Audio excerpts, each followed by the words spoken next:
My name is Alan Lester Halcomb from Gordon, Kentucky. When you married Molene, you guys got married, where did you live? Like the day after you got married, where did you live? What did you do? Day after Uh-huh. I went to Indiana 2 weeks before we had a wedding date. I got a job and a place to stay, and then I went back and got married. Day after I got married, the next morning we headed out for Indiana, and we stayed 5 or 6 weeks, maybe let's say 4 weeks.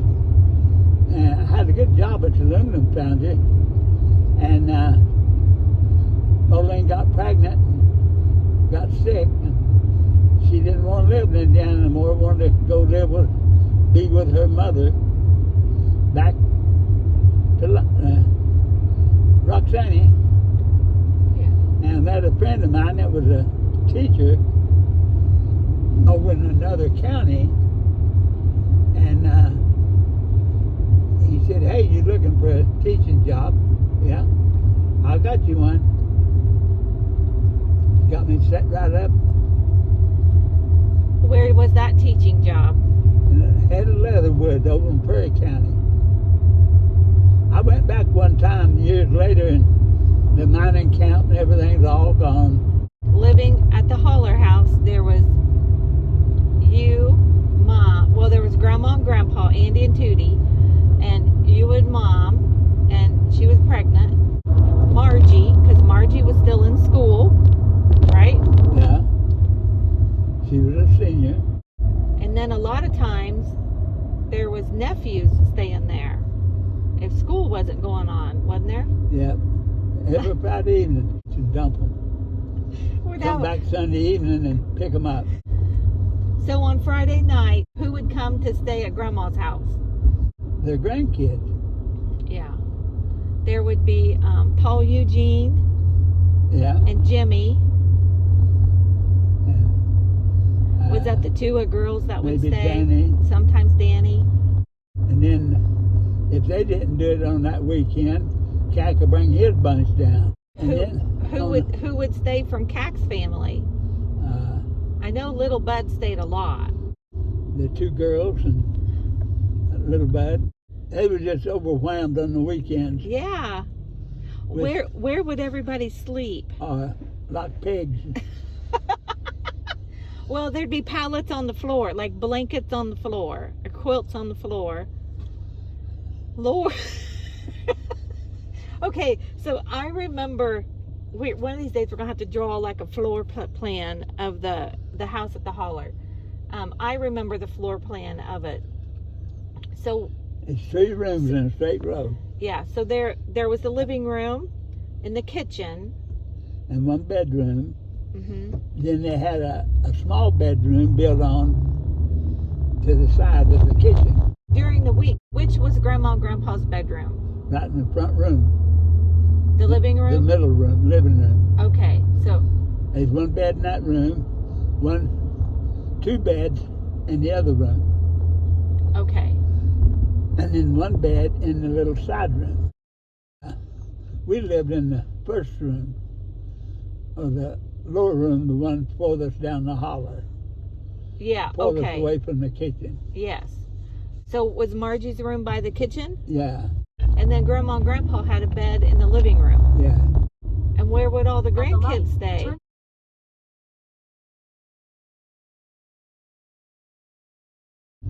It was Because the grandkids were ages high school down to like what, about 8 or 10? No, about 10 or 12. it was rough. Lord. It was rough on all of them. Like they didn't have income. They were older. They would raise the garden. It was eating a lot of soup beans to help keep the property maintained and to help deal with all the laundry from everybody coming and going. That was Molene and Kermit. That was their hard labor. Yep. In the winter, when I was dating Molene, I'd go over there. He'd say, Letcher, can you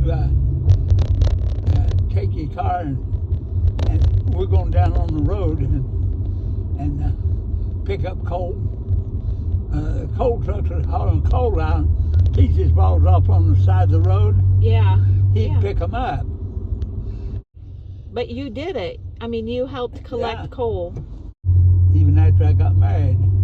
Well, after I got married, then I had a paycheck and I kept them floating. Yeah, it really did help them. Your grandma used to say that if she had one bite of food left, she would make sure that you had it because you made sure that things were taken care of when it got really, really rough.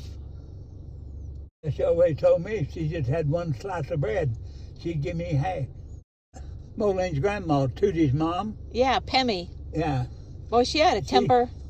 She asked Molene one day, we just dating, and she said, you gonna marry that man? And Molene said, I don't know. And she told Molene, said, if you don't marry him, I will. She was quite a lady. Just that she could sit on the... Pemmy? Yeah. Okay. She could sit on her front porch, and it wouldn't very pour across the front yard to a slat fence, paling fence. Uh-huh. And she'd put her fingers up here to her mouth, and she'd rock forward in a rocking chair and spin, all in the same motion, and hit the same two cracks every time. She was not a lady. She was not a lady.